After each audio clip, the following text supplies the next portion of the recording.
Someone on Patreon asked me how to make jewelry using nomad sculpt. That's what I'm going to show you today.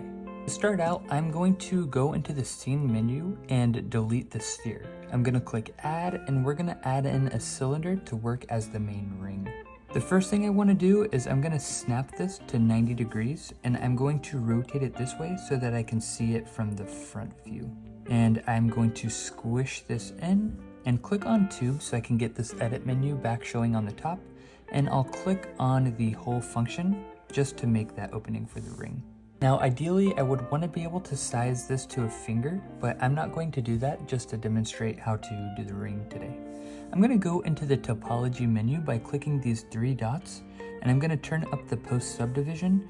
It's going to make this hard edge more rounded. You can see now that I've turned it up, it's going to make nice rounded soft edges. Now that I did that, we're going to have to figure out how to make the setting for the ring. Using the tube tool with the path option, I'm just going to lay out a simple path and click the green dot to get this to show up. We need to repeat this in 4 locations. I'm going to click mirror to get it to go left and right. And then if you go into your scene menu and click on the mirror function, you can actually change which axis? I don't know how to say that. Your mirror shows up on. So I'll do it on the X axis and on the Z. Now that I have this, I can go into the tube function and I can just kind of make this however I want it to be. You can click on B-spline, and that is going to average out each point to just make those bends much nicer. You can also go into the radius and click it till 2 dots show, or even 3 dots, and that's going to let you change the radius at every point. I need to save the project. So you can change the radius at the start and stop and anywhere in between just to make that either thicker or thinner, whatever you need. Now we need a gemstone, and I'm going to show you a couple ways in which I like to do that. Go into the scene menu, click add, and let's add another cylinder.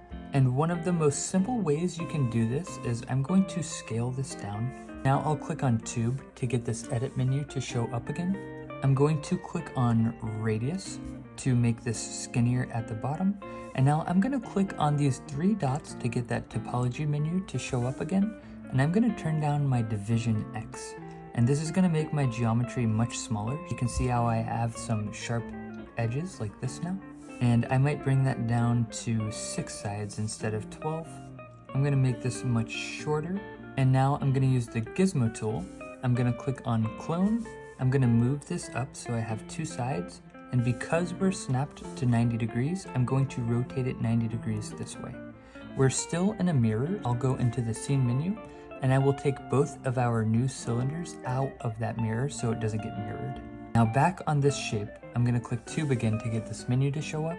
And I'm going to change the radius on this side, and I'll bring this way down. And you can see that this is starting to make a nice natural looking gem shape. This is one way you could do it, and you could play with the different topology settings for all of your primitive shapes and see what you can come up with. Another tool that's handy for making shapes like this is, for example, let's go ahead and add in a sphere. I'm going to move this up just so we can see.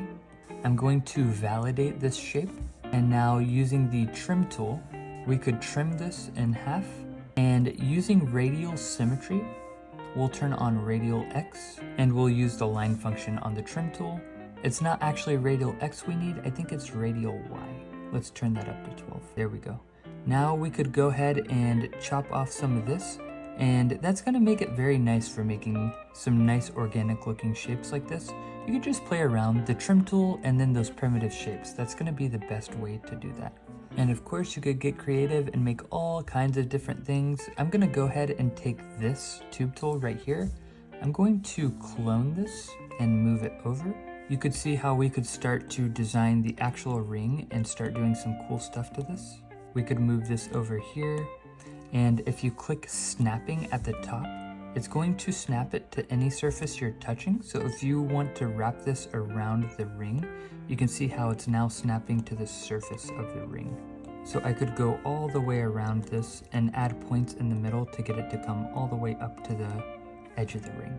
In general, for this, tube tools are going to be your friend, and so are primitive shapes messing with the topology function.